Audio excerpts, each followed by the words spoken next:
The Island of Doctor Moreau was written in 1895. There was a scandalous trial about that time, the graceless and pitiful downfall of a man of genius. In this story was the response of an imaginative mind to the reminder that humanity is but animal, rough-hewn into a reasonable shape, and in perpetual internal conflict between instinct and injunction. It is written just to give the utmost possible vividness to the conception of men as hewn and confused and tormented beasts. This is part of a preface to a second volume of H.G. Wells' works, including the mentioned The Island of Doctor Moreau. It's a tale of a shipwrecked man named Edward Pendrick who accidentally finds his way to the titular island, enduring a year's worth of almost horror. Almost in the sense that he's perpetually on the edge of danger, saved only by the cruelty of man-given form, screams of agony which give credence to the doctor who both created and now fends off the danger. Nowhere in the story does it ever feel like there's a true sense of friendliness or community. Each group is held together only through form, restriction, power, or necessity, setting the background detail for Wells' idea that humanity is but animal rough-hewn to a reasonable shape and in perpetual conflict between instinct and injunction, men as hewn and confused and tormented beasts. Considering that injunction is an authoritative warning or order, he's stating that we are not clean-cut, well-polished souls deep down, but simply animals acting as if we are more due to authority and control. We are meant to eat and drink and sleep, and yet we go against our nature to write, to paint, to craft well beyond our intended means, to confused and tormented results most times. I think we all feel this to some degree. I mean, you could be watching anything right now, but you're watching something like this. And so chances are you're someone desiring more in life. Otherwise, you would be taking in something more casual. In those hours at work or doing your chores, or maybe even dedicatedly sitting down and watching this, you wonder. You look deeper into common assumptions, into yourself and the world around you, and understand something about it all, or at least try to. Going off of my own insecurities and desires, I would say this is an act of wanting to be a little bit more than just a pile of instincts and pleasure given form. A want to set aside the truth that Wells created this work for and instead prove it wrong. We are not simply animals, we are human. From Kant's arguments that acting against nature's logic makes human beings special, to the Christian belief that man is just and right deep down due to the origin in God's image, human history is an exercise in this task of justifying ourselves as more than animals. You likely struggle against this fact, dissatisfied with yourself for failing to reach beyond those limiting factors, whether it's unfinished art, unread books, failed friendships, or more. To feel shame when you relax for too long when your name is yet to be made or your life is yet to be lived, to worry that maybe you're wasting what you have been given, a special, almost sacred human life. We want to be more, maybe even deep down believe we should be more, and yet we so often fail to be. At first glance, Wells' statement is depressing, confirming our shame. We are simply animals. We will fail in our quest of meaning. We may have wasted our time, all of this time. However, Wells was a man with an optimistic idea that the better aspect of humanity would prevail in the end, even to the extremes of space and time. For example, in The Time Machine, a man who's had the downfall of humankind recounted to him comes away from this not with despair, but with hope. He, I know, thought but cheerlessly of the advancement of mankind, and saw in that growing pile of civilization only a foolish heap that must inevitably fall back upon and destroy its makers in the end. If that is so, it remains for us to live as though it were not so. I have by me, for my comfort, 2 strange white flowers, to witness that even when the mind and strength had gone, gratitude and a mutual tenderness still lived on in the heart of man.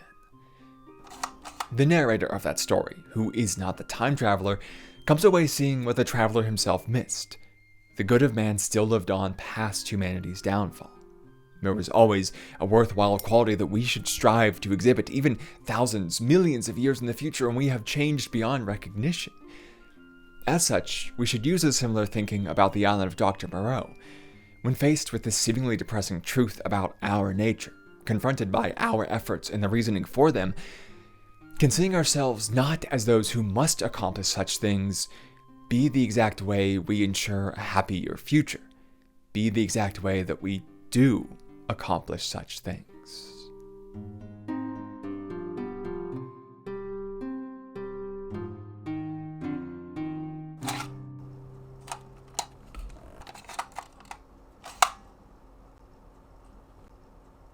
For our discussion today, we'll be spoiling the early twist of the book pretty much right away, so if you'd prefer to read the novel first, the pinned comment will have a link where you'll find it safely and legally for free. That's the joy of classic media. But I'll explain everything you need for our understanding here today as well, if you simply want a standalone video. As we said, it follows Edward Pendrick, a shipwrecked man who's stuck at sea in a lifeboat, rescued by a larger vessel, only to be abandoned again at their next stop, the island populated by Dr. Moreau, his intoxication-prone assistant Montgomery, and a breed of man which unnerves Pendrick. They're odd creatures following the pair's orders, what appear to be deformed men with awkward stances and animalistic features like furry ears or elongated and shortened limbs. They help them unload and set Pendrick up in a shack attached to Moreau's lab where he gets his best look at them. From this lab, horrible screams emerge both day and night. At first, howls of animalistic pain, followed by shrieks of distinctly human anguish.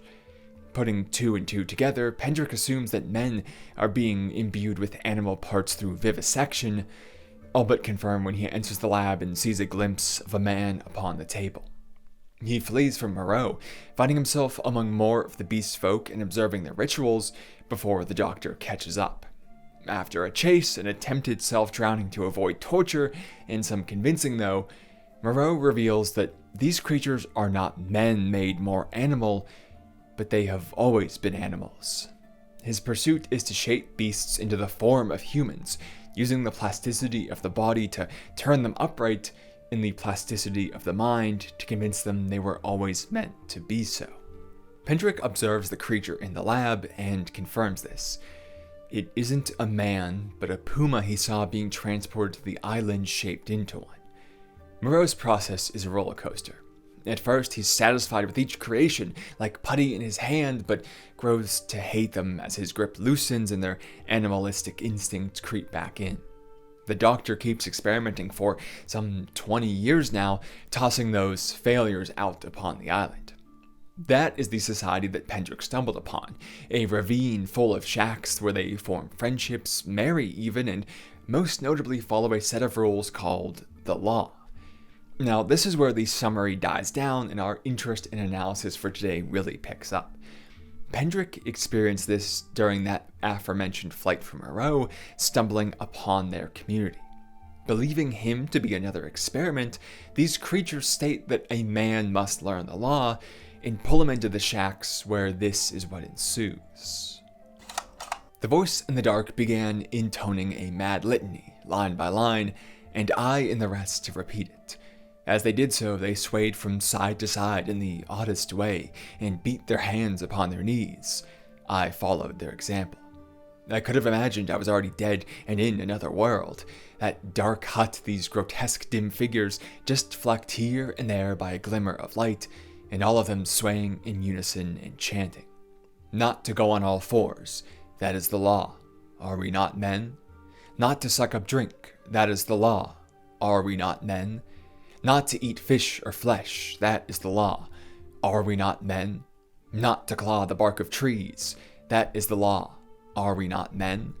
Not to chase other men, that is the law. Are we not men? This is interesting because it's a formula for what being human means, hard set and literal rules spoken by those who believe they inherently are. Now, against what you might assume, it actually isn't directly handed down by Moreau. When speaking with Pendrick about these creations, he mentions it briefly, and as if it were their creation. There's something they call the law, sing hymns about all thine. It's a quite dismissive line, implying that it was their own reaction to the situation, humans who follow injunction of their own will. As such, if we can understand how the law was created and why they follow it, we can gain an insight into our own assumptions of humans as more than animal. Now, despite the law's customs being theirs, the situation is still created by the Doctor, and so we have to see exactly what he created to breed their beliefs. The origins of the law comes from his failure. His first experiments were on sheep, who retained their memory of being beasts before the vivisection and shrunk in terror afterwards because of this. I took another sheep and made a thing of pain and fear and left it bound up to heal. It looked quite human to me when I had finished it, but when I went to it, I was discontented with it. It remembered me and was terrified beyond imagination, and it had no more than the wits of a sheep. As such, his response is to remove the knowledge of beastly origins, swapping his trials to predators who operate with lower instincts for fear, and as such remember pain less vividly. Working next on a gorilla, he describes part of the process as such. All the week, night and day, I molded him. With him, it was chiefly the brain that needed molding. Much had to be added, much changed. He began with a clean sheet mentally, had no memories left in his mind of what he had been. This means then that all of the creations we witness bear this trait. They have no knowledge of being animals. So when they chant, "Are we not men?" it is not animals trying to be human, it is humans choosing to be human, those who know nothing of what nature intended. This is the first thing to really remember. If they recalled the origins, the experiment failed. Only from a blank slate reinforced by human ideas, not natural ones, were they able to behave as humans. Now, reinforcement is also key, as we have to understand how the behaviors were reinforced, or as we'll soon see, punished into existence. What Moreau is relying on is a section of operant conditioning, changing behaviors through the application and removal of stimulus, filling up that blank slate with the ideas he decided, not the ones which occur naturally. When he first recounts that same gorilla, he also says this after some initial good signs. I came upon the creature squatting up in a tree and gibbering at two of the workers who had been teasing him. I threatened him, told him the inhumanity of such a proceeding, and aroused his sense of shame. Moreau witnessed the creature engaging in activities he felt were inhuman, and so he conditioned it away from those things by implementing a penalty, a scolding leading to shame. To understand this, we have to dig deeper into this whole topic. Now, consequence and association is what matters here. A good outcome following a specific action, and the action becomes more likely.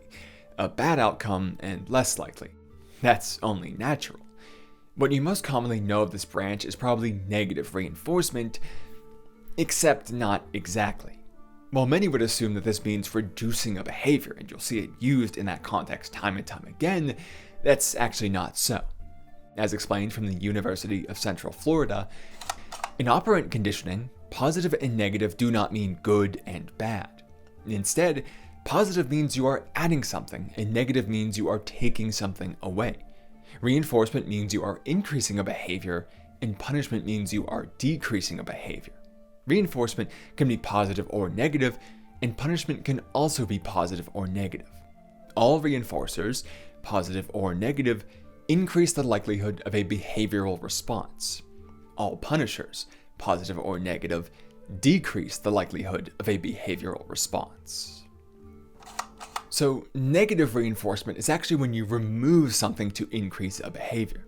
In their example, the beeping sound when you haven't buckled your seatbelt. If you start driving without doing so, you'll be pestered by such an annoying sound that you have to do so. As such, the removal of something unpleasurable increases the desired behavior. You'll just start buckling up before having to hear that beep the next time you get in the car. You can see positive reinforcement in everyday examples too, like a video game giving you a rare item for defeating an optional strong enemy. The addition of something pleasurable increases the desired behavior, gets you to spend more time with the game. This is the part where I'd encourage you to even pause the video and think about more examples in your daily life, because this really does add some credence to Wells' idea. How much of the way we act is instinct, and how much is our instinctual desires used for conditioning? But more relevant since he specifically states injunction is punishment, the strict removal of instinctual behaviors.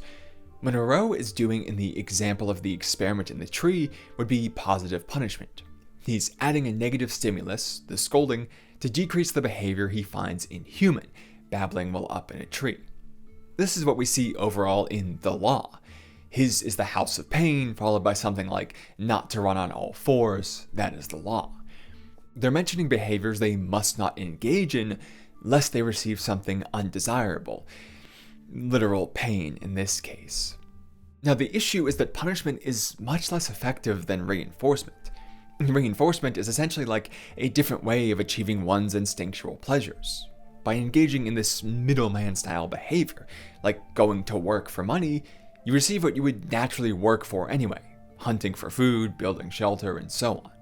You still get the end result you desired, but you can guide people to better methods of fulfilling that desire that work more together and so on. Punishment, well, it amounts to forcing people to not get what they want. Think about being a kid and your parents yelling at you for staying up late on your handheld or your phone.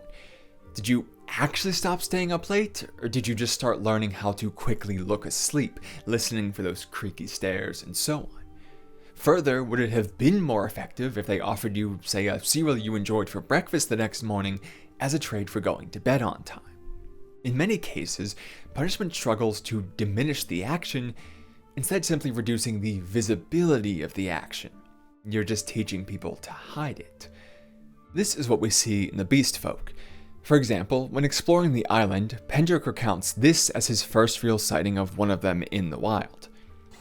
Then suddenly, upon the bank of the stream appeared something. At first, I could not distinguish what it was. It bowed its round head to the water and began to drink. Then I saw it was a man, going on all fours like a beast. He was clothed in bluish cloth, and was of a copper-colored hue with black hair. It seemed that grotesque ugliness was an invariable character of these islanders. I could hear the suck of the water at his lips as he drank. I leant forward to see him better, and a piece of lava, detached by my hand, went pattering down the slope. He looked up guiltily, and his eyes met mine. Forthwith he scrambled to his feet, and stood wiping his clumsy hand across his mouth and regarding me. This is the issue with what Moreau is seeking to do. Even if they can't remember being animals, running and killing and drinking sloppily, this is what's within their instincts to perform. Their bodies are still meant to go on all fours, whatever shape they've been molded to. And so, when they act casually and without thought, more muscle memory and less normal memory, they will revert to these behaviors because it is what they're meant to do, what their muscles were literally formed for the purpose of. This means that the act of being human for them is a constant effort, a Sisyphean task, as if they could personally undo thousands of years of evolution. It's impossible. The Beastfolk drinking softly on all fours isn't him trying to break the law, it's him relaxing, behaving as nature directed. The punishment fails to change this, and likely even reinforcement would, because can you truly remove the instincts from a creature? Conditioning is merely adapting them. Now, this failure of conditioning wouldn't be worthy of a whole video though. What's interesting is in the effort which arises from it, even though it has failed. Why do the Beastfolk simply not ignore Moreau and act as their forms tell them to all the time? Why do they gather and chant for hours, unobserved by him who rarely visits them and hardly knows their customs? This isn't strictly a result of conditioning. What makes it interesting is when we pair this with the blank slate Moreau creates. A conditioning of the soul to some degree, the idea within these beasts that they are meant to be more than the instincts they feel, and how this is expressed in the law. Shame, which he directly mentions, and guilt, which Pendrick observes, are key because of what they entail. Guilt indicates the knowledge that one is proper, and yet they chose to go against that knowledge. And shame indicates the possibility, or even the duty of being better, and yet failing to be. They are what gives a scolding proper effect, makes it sting so deep, because otherwise, these animals would simply ignore a scolding for desire's sake. This then causes a great conflict with their instincts. They feel biologically what they are meant to be and able to be, but also mentally what they were told to be. a standard that they are supposed to hit without effort. After all, are we not men? This takes it from conditioning, effort which still depends on instincts, to something more sinister, an idea of personal failing of one's very being. And this is why they have their traditions concerning the law, which Moreau didn't directly create. The chanting and dancing for long periods at a time, even though he's not around to see it, this means it's for them, not for him. It's born from this responsibility they feel to be more, coming into conflict with their actual potential to be so. With this default state to failure, they prop up their mentality with evidence, through exertion and dedication, proving that they are moral and literally upstanding, a dance which can only be done on 2 feet as they pound their knees. Putting on a show so that others can see it and judge them as such, making themselves in the minds of others just as pure as the own. Exhausting themselves so that they are unable to break the standard, and forgoing other pleasure they know to do this instead, whether hungry, tired, or in pain, all driven by the suffering one feels at not living up to what they believe or know they must be. Are we not men? And so what Moreau instilled in them was actually a lifetime of effort in vain. They were once happy as animals. All they were, running and eating and drinking on all fours, was what they were designed to be. Actions were taken not with consideration to what one should be, because they already were such through instinct. To live was purpose alone, and they achieved it inherently, unfettered by the questioning that we all know. Now they struggle against the standard, spending hours a day exerting themselves to create a proof against this shame, twisting mutilated and painful forms into expressions of dedication. Every action they take is compared to the idea of human behavior, despite them not being human, so each instinct must be crushed, consciously and at all times. To relax is to fail, a personal and moral failing. That each and every day one is a constant exercise in failure compared to what they could achieve. This is the pain of shame, to feel one isn't what they could be, and to be made aware of it all, to be guilty for existing as what feels natural. It will always be painful because what they believe themselves to be, what they were raised to believe themselves to be, is not actually what they were meant to be. They will never be happy, and they will always be limiting themselves, restricting themselves, exerting themselves in a waste of energy with no purpose but itself. This is a realization Pendrick has after witnessing the pseudo-trial and persecution of a Beastfolk who broke the law that we'll be discussing soon. Having seen the beasts run wild and free for a moment in service of Moreau, all to kill one who chooses to do so for his own reasons, he sees the real tragedy of the island.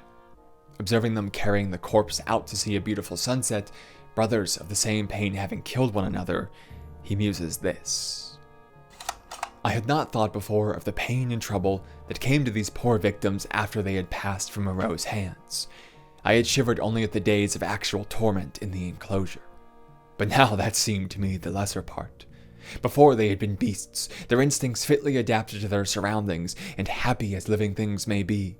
Now they stumbled in the shackles of humanity, lived in a fear that never died, fretted by a law they could not understand. Their mock human existence, begun in agony, was one long internal struggle, one long dread of Moreau. And for what?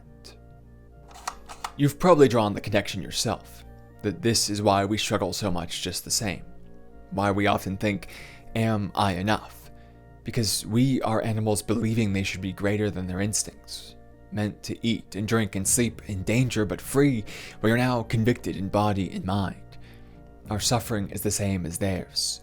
Unfair injunction, made to believe this fact, not doing it of our own character. But that raises the question of for what which Pendrick asked, because all we've done so far is a proof of our emotions. Now we have to ask, what creates this standard and why does it do so?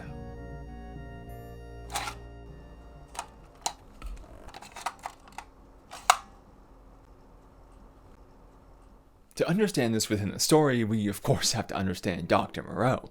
We know what he does, but what is his motivation for doing it? To describe him in short, he's an awful person. He remains entirely calm and collected despite the screams of terror coming from his lab, paying no attention to the suffering of anything, even himself. Because he's most often at this work, most of his nature is seen when he explains the situation to Pendrick after he flees. Their conversation is dominated by the Doctor, who interrupts his peer time and time again, cutting off any question or statements to instead assert his own telling of what happened. "I have no doubt you have heard of these things." "Of course," said I, "but these foul creatures of yours—" "All in good time," said he, waving his hand at me. "I am only beginning." To go along with this, one of the specific interruptions is actually to tell Pendrick what he should be identified as, whether or not he actually believes himself so. He asserts that he knows Pendrick's identity better than the man himself. "Precisely," said he, "but you see, I am differently constituted. We are on different platforms. You are a materialist." "I am not a materialist," I began hotly. In my view. And most notably, he thinks that his time in the lab attempting to create humans is more valuable than a human life itself. When Pendrick initially flees upon seeing the puma vivisection, he resolves to drown himself. Better to die than become an experiment. Upon being convinced otherwise, though, Moreau makes a point of saying this: "And now, Pendrick, I will explain. I must confess that you were the most dictatorial guest I ever entertained. I warn you that this is the last I shall do to oblige you. The next thing you threaten to sacrifice your life about, I shan't do, even at some personal inconvenience." What we get is a picture of a man who believes himself better than all those around him, whether on this island or the one he left in Great Britain, as he hopes to return and show them all what will be missed in the failure to adopt vivisection, which was hotly debated at the time. Moreau thinks that his endeavor of recreating man is more important than man itself, an idea placing him firmly at the top of the chain, not just man, but something greater. Or at least this is what he seeks to be.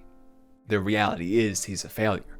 His specialty of vivisection was already niche for the time, with its decline rapidly approaching. Rather than moving on, he dug deeper into it, resolved to prove something in the doomed field he decided, not in the one those around him felt was warranted. And we see this outcome of his decision, as after 9 years practicing in England and 11 years practicing here on the island, he is still lacking true success. What he's achieved is a honing of skills. As he says, "The human shape I can get now, almost with ease, so that it is lithe and graceful or thick and strong." However, this is more of a playground than anything else, as the result of those honed skills produces nothing more than horrors he abandons to this island. These creatures of mine seemed strange and uncanny to you soon as you began to observe them, but to me, just after I make them, they seem to be indisputably human beings. It is afterwards, as I observe them, that the persuasion fades. First one animal trait, then another, creeps to the surface and stares out at me. But I will conquer yet. Each time I dip a living creature into the bath of burning pain, I say, this time will burn out all of the animal. This time I will make a rational creature of my own. This cycle really comes to define him, pretty handily taking over his thoughts.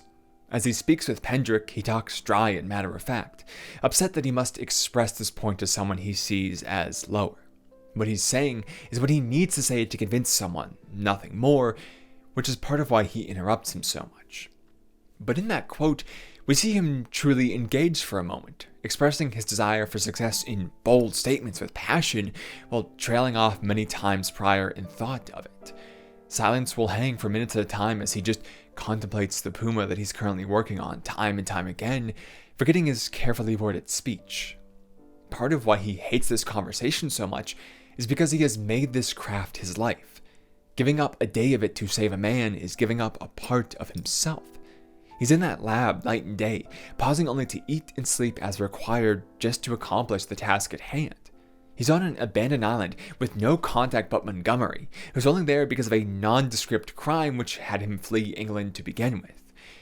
Moreau persists because this goal has become himself, his own attempt at an impossible task to be more than instinct. If he can make it true for those animals, then surely it's true for him as well, is it not? There is no option but through. Now, why does Moreau feel the need to be more just as they do? What is the standard for him? Well, we have to turn to history for that, as this story about vivisection was written in an era of heated debate, and this context can provide us with a real-world basis to show how these higher standards are harmful even for those engaging above instinct. Now, we really start looking in 1822, when a law was passed in Britain known as the Cruel and Improper Treatment of Cattle Act, which was an advancement in the recent concerns of animal rights. However, left out of the act was any stipulations on vivisection, that is, the dissection of a live animal, likely due to a simple lack of awareness. The father of that law, Richard Martin, publicly spoke out about vivisection when a famous public display occurred in 1824, showing that he was either simply unaware of it or felt it was too niche to be worth mentioning before this. This is important because it showcases that vivisection was never a common practice in England, where doctors were expected to be caring bedside observationalists. That is, they worked through observing a patient, not through direct experimentation. But this debate arose in that mentioned 1824 display, where Francois Magendie, a French doctor specifically since the practice was more public there, gave a widely reported demonstration at London's Windmill Street Anatomy School. The published accounts of Magendie's experiment, in which he nailed a greyhound to the dissecting table before cutting it open, provoked a vociferous anti-French outcry that marked the start of the organized anti-vivisection movement in Britain. One observer of the man even claimed that Magendie had a habit of laughing when an animal cried out in pain. This almost import of the practice led to heated debate and the formation of many councils and laws against the act. However, laws like Martin's failed to prosecute those who performed the actions, as it needed the act to be wanton, that is, done without reason, and experimentation was a logical reason as far as the law was concerned. This lack of legal barring remained for many years, where even the 1876 Anti-Vivisection Act failed to curtail the practice. The Vivisection Act was permissive rather than regulatory. It required all vivisectionists to hold a license, but these were liberally bestowed. By 1891, 676 people had been granted one, a large proportion of whom were given special certificates dispensing them from the need to use anesthesia. And so, despite being one of the most galvanizing causes of the 19th century, the controversy remained. The resistance to the act then, since the law was so flimsy, rested on a perception of the vivisectionist. What was their character? Since they were doctors still, who needed patients to practice and earn a living, the public perception of the act would determine its scientific support for many. And it was quite clear that most patients didn't want a doctor who was willing to perform live experimentation, as it was seen as quite callous and uncaring. If they would dismiss the cries of an animal live on the table, what reason did they have to listen to yours? And so it remained in niche, and the opposition of, or support for, fell on this character judgment. Those in favor argued it was the nature of a scientific man to be able to put aside these cries of pain and supposed moral quandaries, because science was supposed to be about cold, hard facts, not emotion. To experimentalists, it was axiomatic that medical science must be objective, rational, and dispassionate. If its advancement required the infliction of pain on laboratory animals, then it was unprofessional, even unethical, to allow squeamishness or sentiment to get in the way. To be unfeeling, that is, to shelve one's emotions imparted for a reason by nature, to be more than animal and rise above, was the standard. You were expected to shut out instinct. Of course, it ventured into unfair judgments as well, where those who lacked support for the practice were looked down upon as weak and undeserving of a scientist label. A degree of fortitude and resolve was expected of all well-bred men, and anti-vivisectionists and others who were thought to be deficient in these manly Christian virtues were criticized as effeminate, as some 70% of anti-vivisectionists were women, some of whom used the abuse of animals as a metaphor for their own perceived vulnerability. The cause itself came to be seen as feminine, and men who took it up were subject to accusations of unmanliness. One critic called anti-vivisectionists old ladies of both sexes, the implication being that their opinions were formed by emotion rather than intellect, and were therefore out of place in a scientific debate. So, Not only was it used as necessary to go above one's emotions and supplant learned logic, but it was also a direct insult to those of an experimental practice to not do so. This contextualizes Moreau, who is clearly an experimentalist, only reinforced by his seemingly French origins like that of Magendie. His entire attitude is formed by these standards, that he should be unbothered by things below a scientist, even if deep down he feels them as nature evolved him to.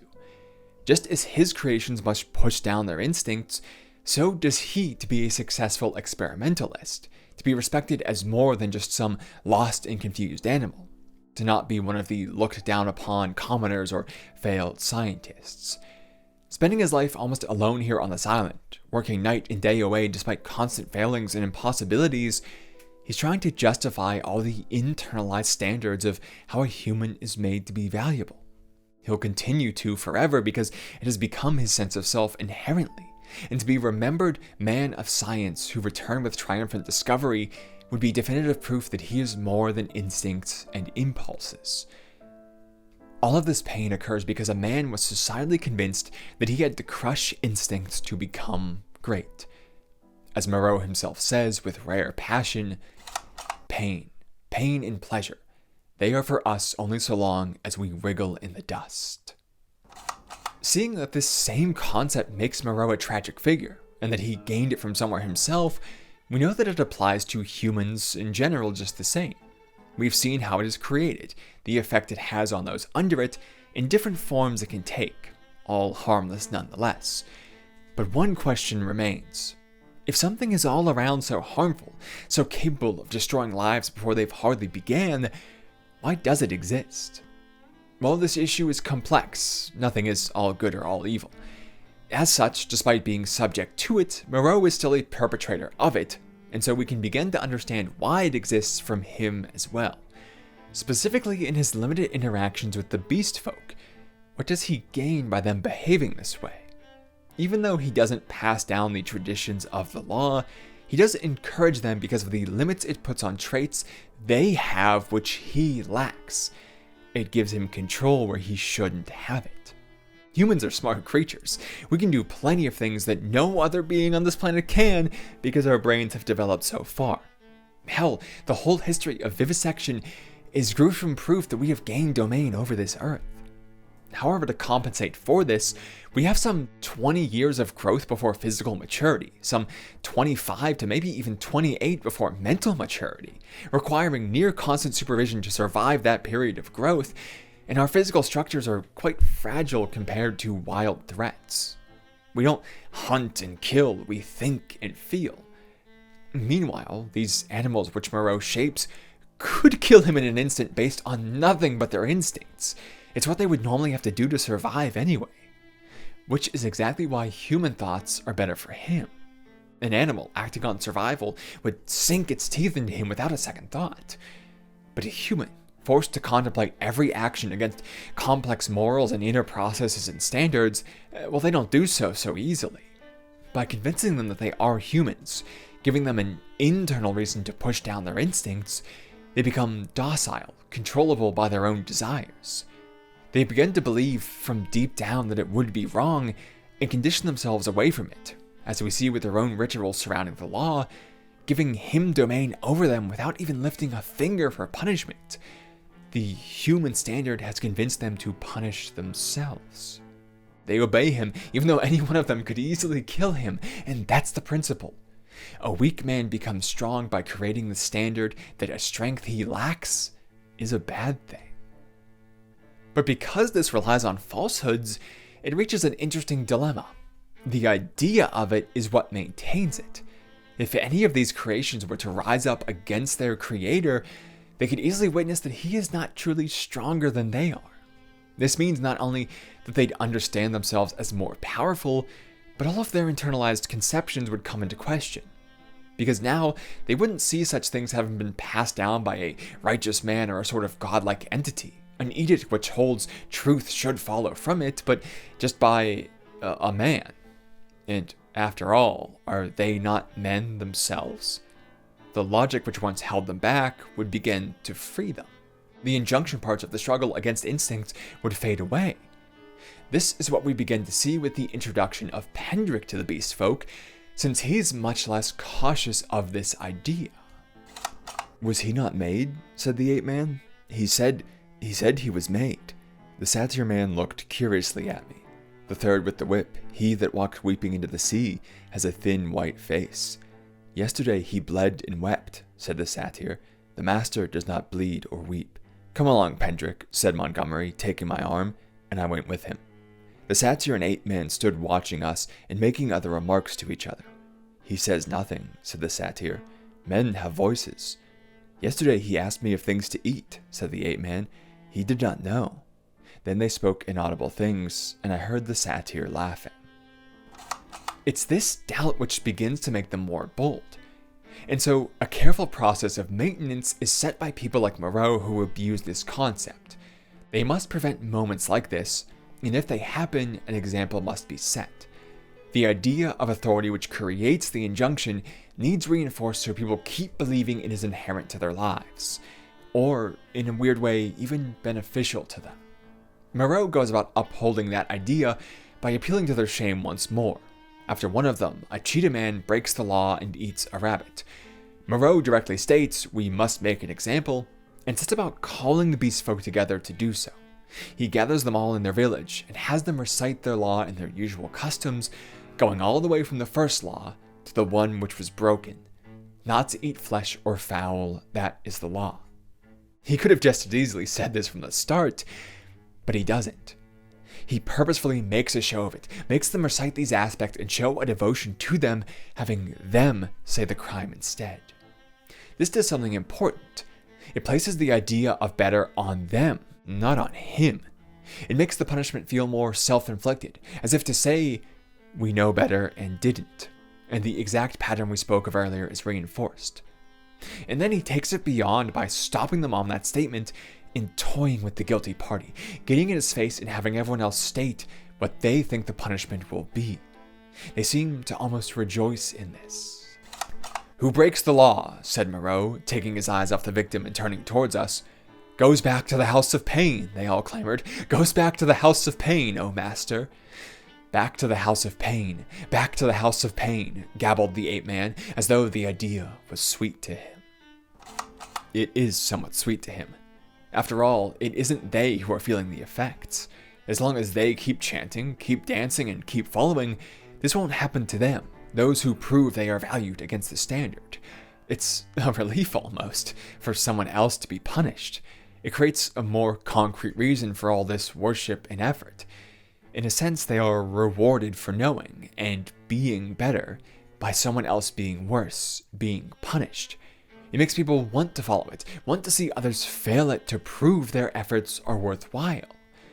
Man only means something when contrasted to animal. What ensues is a chase across the island, where the beasts are let loose to track down the one they've been shamed because of. Fully turned against he who sinned, Moreau almost further rewards them.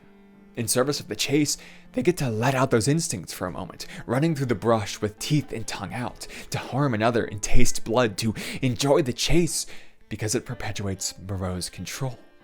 When they are allowed to enjoy themselves, to partake in what they were meant to be and not told to be, to real pleasure, it is only because it benefits him. They learn that instincts are meant for punishing men, and so wish for punishment to befall even more, wish for the law to be even more strict. Witnessing all of this, Pendrick, the first to find the cheetah man, shoots him out of mercy. He didn't want to see it be tortured to complete this example, creating more screams of horror to remind the others of what could happen to them if they ever act this way of their own volition. Both in terms of shame and pain, this whole trial and subsequent chase showcases the control that this idea creates and sustains. Having been convinced against their instincts, public shaming reinforces what they feel deep down, and servitude becomes the only way to experience the forbidden aspects of life. To follow becomes the only pleasure.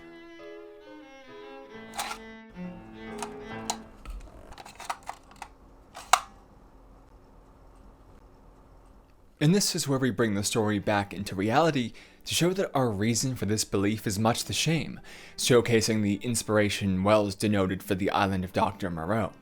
This was actually in the opening quote of this video.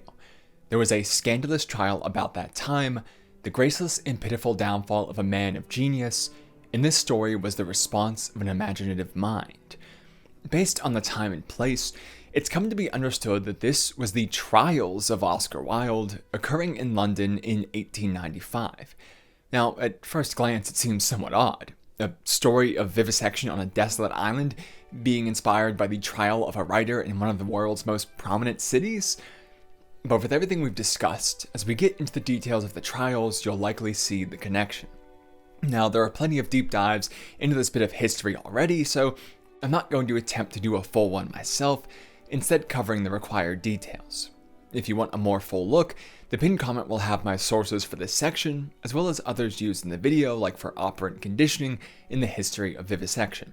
I'd recommend checking them out yourself if you have the time. But these trials, which became sensationalized and captured the attention of the world, actually started with Wilde as the prosecution, suing John Sholto Douglas, the Marquis of Queensberry, for a slanderous note left at a club. It read on the front, "To Oscar Wilde posing as a sodomite." With the 1895 Criminal Law Amendment Act, which specified acts of gross indecency as criminal, sexual activity between two members of the same sex had been rendered illegal. Now, the act was actually intended to criminalize the sexual abuse of children by adults of the same sex, which wasn't strictly outlawed yet, but the law had been interpreted to criminalize homosexual acts in general. Queensberry had been angry at Wilde for some time due to Wilde's relationship with his son, Alfred Douglas, which was more than just scholarly and had an almost 20-year age gap. The Marquis threatened him at his home and prowled around the theater showing his plays, leading to the inflammatory note as those efforts failed. Since it was claiming criminal action in public space and could harm his livelihood, Wilde, against the judgment of his friends and with the anger of Douglas against his own father, brought the case to court as a matter of libel. What ensued was horrible for the writer.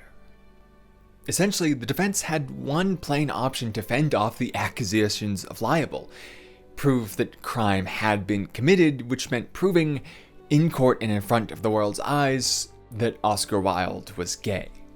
To defend was to publicly shame. The trials, the first being Wilde as the prosecution, and the second and third with him as the defense, consisted of an interesting mix of evidence and questioning. Old love letters were brought and examined, where Wilde had to argue that the contents weren't that of love, but simply poetry. That prose which spoke to intimacy and physicality was just for show, misunderstood by the room. That is to say, words not of pleasure and pain, but of something higher, something more human and less animal. His past relationships were also put under scrutiny, where gifts he bestowed on lower-class, younger men were called into question. They argued that were Wilde a proper man, he would have given such things to upper-class men of his same stature, fellow writers, not workers, men who posed an intellectual challenge for him. Punching down could only be done in the seeking of something else. Once again, a reflection of pleasure as something lower, and intellect, so-called human processes, as something higher, in an era where the lowest classes were seen as almost subhuman. The culmination of this came in the second trial, where when questioned about the phrase, "the love that dare not speak its name," in a letter to Douglas, Wilde responded on the spot with this: "The love that dare not speak its name in this century is such a great affection of an elder for a younger man as there was between David and Jonathan, such as Plato made the very basis of his philosophy, and as such as you find in the sonnets of Michelangelo and Shakespeare. It is that deep, spiritual affection that is as pure as it is perfect. It dictates and pervades great works of art like those of Shakespeare and Michelangelo, and those two letters of mine, such as they are. In this century misunderstood, so much so that it may be described as love that dare not speak its name, and on account of it I am placed where I am now. It is beautiful, it is fine, it is the noblest form of affection. There is nothing unnatural about it. It is intellect, and it repeatedly exists between an elder and a younger man, where the elder man has intellect, and the younger man has all the joy, hope, and glamour of life before him. That it should be so, the world does not understand. The world mocks it, and sometimes put one in the pillory for it." It's an eloquent statement. For it to happen on the spot is an impressive act of wit. It is also, as we know, a lie. The relationships he had were not ones of strictly intellectual purity, and the second thrust of the cases included a litany of witnesses who testified to pressured interactions with the markedly older Wilde, who would be brought into contact with these working-class late teens by Alfred Taylor, bestowing lavish gifts on them to highlight the power imbalance. Part of why Queensberry's case was so effective was that he could realistically play the concerned father from the moral horror of Wilde. To say the writer was a perfect man would be a disservice to reality. But they still felt it necessary to go for that extra side, to pursue Wilde's writings as well in the way they did, making him take the stand about pleasure, where you'd have to draw a line between him back to ancient Greece, an era celebrated for its intellectuality, its sins often forgotten. To connect himself back to traditions of education and higher thought and say, I am not a beast concerned with worldly needs, I am a man concerned with intellect. The effort he took in proving something not of pleasure in these relationships, but of high-standing human thought, speaks volumes about the demonization of instinct or relaxation and desire. What they sought to take down was a man who represented that base human pleasures, people acting on comfort and wants, could be as celebrated and educational and valued as anyone else, maybe even more so. Their issue with a gay man wasn't that he was gay, it was that being gay forces one to confront themselves, their desires and their pleasure, and see that one will be just as valuable with almost any expression of it. It forces one to understand the act of control and go against it. What they wanted instead were men like Moreau, the kind of man who would dedicate himself to working day and night to prove he was more than mere animal, even when that very act became a prison. Someone whose sense of self is only in what they can produce, not in what they can enjoy.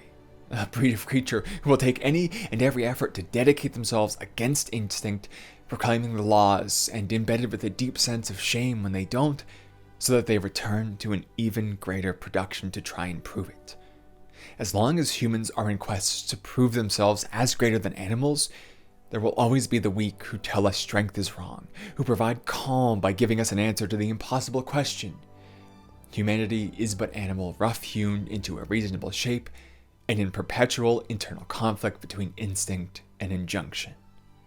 This is why this is a hopeful idea, because embracing the fact that we are unfairly contorted into these arrangements, just like those animals made human, means breaking their control, witnessing Pendrick bleeding and understanding that what we believed was true may not be inherently so. If we begin to think of ourselves not as higher beings inherently, but as ones the same as any others on this planet, who follow their instincts and are fulfilled simply from existing, then we break the means with which we are often controlled.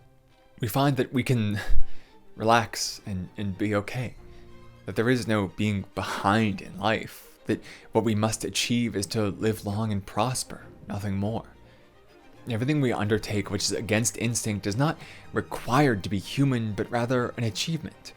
We did more than we were ever meant to of our own will. I think with Wells' optimism in mind, this is what we were meant to draw from the Island of Doctor Moreau.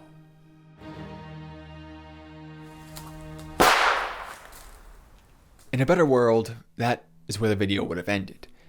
However, the trouble with topics like this is how they're often abused. Those who claim that humans are just instinct-driven beings, tricking themselves into higher thought, often do so only to justify horrible behavior, to lie and cheat and steal. As such, our analysis has to continue a bit further. In a leveling moment, Moreau kills and is killed by the puma he was working on, showcasing how one and the same he and his creations were, literally in the same grave. More importantly, though, are the ripples this sends across the island. Is there a law now? Asked the monkey man. Is this still to be this and that? Is he dead indeed? Is there a law? Repeated the man in white. Is there a law, thou other with the whip? I had been standing behind him during this colloquy. I began to see how things lay with them. I suddenly stepped in front of Montgomery and lifted up my voice. Children of the law, I said, he is not dead. He has changed his shape. He has changed his body. I went on. For a time you will not see him. He is there. I pointed upward, where he can watch you. You cannot see him, but he can see you. Fear the law." I looked at them squarely. They flinched. "He is great, he is good," said the ape-man, peering fearfully upwards among the dense trees. Here we see the conflict we spoke about, where the idea of the law is what maintains the law. As the Doctor's death sinks in, they come to debate whether they should remain loyal to it or not, with Pendrick taking up the mantle and arguing for Moreau as a sort of god who has simply risen beyond. It is the man's brand of control still, but done so out of survival. A human can't stand up to beasts. The only hope he has to continue his own life is that they restrict theirs. Yet slowly and surely, they begin to revert. Over the course of a few months, breaking down their society and their relationships, essentially becoming just animals once more. They forget to speak and are split apart to live in their own dwellings suited for their bodies and not this village for their false minds. We can see some good in this. To know that they are less tortured now, able to relax and exist in their natural forms unencumbered is a positive for them. A dogman who remains loyal to Pendrick stays by his side, even as he loses his man aspects to simply be a dog. They provide each other mutual protection, the dog keeping watch at night, and Pendrick adding a still somewhat respected figure to the dog's aid. They could just kill each other for food, but what they gain in working together is greater in the long term. By playing around their instincts rather than simply giving into them, they achieve a lot more. And this arrangement is only needed because some have returned to the worst of instincts, where one is told by nature to kill so that they may not be killed themselves. And suddenly, in a trampled space, I came upon a ghastly group. My St. Bernard creature lay on the ground, dead, and near his body crouched the hyena swine, gripping the quivering flesh with its misshapen claws, gnawing at it and snarling with delight. As I approached, the monster lifted its glaring eyes to mine, its lips went trembling back from its red-stained teeth, and it growled menacingly. It was not afraid and not ashamed. The last vestige of the human taint had vanished. The kindness which remained between man and beast, the mutual desire to be something greater, for they knew instincts could be placated in other ways, is crushed under the more basic instinct to kill. This connection is the kind of thing which is lost when we give up entirely on ourselves and let us simply be instinct. Even more, the island is found to be deserted only a few years later, all the Beastfolk perishing after Pendrick. The last aspect of any control whatsoever manages to escape. The only island known to exist in the region in which my uncle was picked up is a Noble's Isle, a small volcanic inlet and uninhabited. It was visited in 1891 by HMS Scorpion. A party of sailors then landed, but found nothing living thereon except curious white moths, some hogs and rabbits, and some rather peculiar rats. With nothing to bind them together, they die out. They needed something to hold them as so, to express the violence and danger of survival instincts in a different way, which Moreau did provide with his punishment. But in never teaching them to accomplish their desires in a better way, once the control fades, they revert. The ability for instinct to be fulfilled in better means is the key, that it shouldn't be fully controlled, nor left to its own devices entirely, but that by conscious choice, it must be crafted into something better for all. I think this is in line with Wells' own pursuits.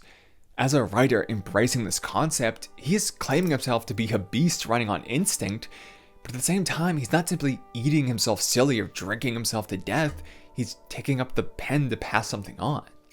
To fulfill his instincts, that survival not with violence, but with a carefully chosen craft that will remember him as we are right now. To be better, and to be celebrated as such, but only with truth and proper effort. Yes, we are simply animals who think themselves into being more, applying layers for what is still instinct in the end. However, those layers are what society is born from, where fairness and equality rise in tandem with pain and pleasure. That is where literature, where art, where our connections and everything we know in these lives we live so privileged, for the most part, come from. We have the choice of how we express these instincts in better ways, how we condition ourselves to a better future, and we see that it is both necessary and moral to do so. That all the advancements we have made, scientific or societal or superfluous, are all worth some tempering of nature, reaching beyond what one human feels would gratify them most in the moment, to gratify them further in an entire life. We see glimpses of this in the ending lines. Upon returning to London, Pendrick tells his tale of the island, but its details are so outlandish that he later claims amnesia to avoid labels of insanity instead. Haunted by these experiences which he can't express, he finds anxiety within the company of man, seeing each human as a beast waiting to revert, ready to leap out and strike him down. Unable to shake this feeling, he removes himself from the city and ends with these words: "I have withdrawn myself from the confusion of the cities and multitudes, and spend my days surrounded by wise books, bright windows in this life of ours, lit by the shining souls of men. I see few strangers and have but a small household. My days I devote to reading and to experiment in chemistry, and I spend many of the clear nights in the study of astronomy.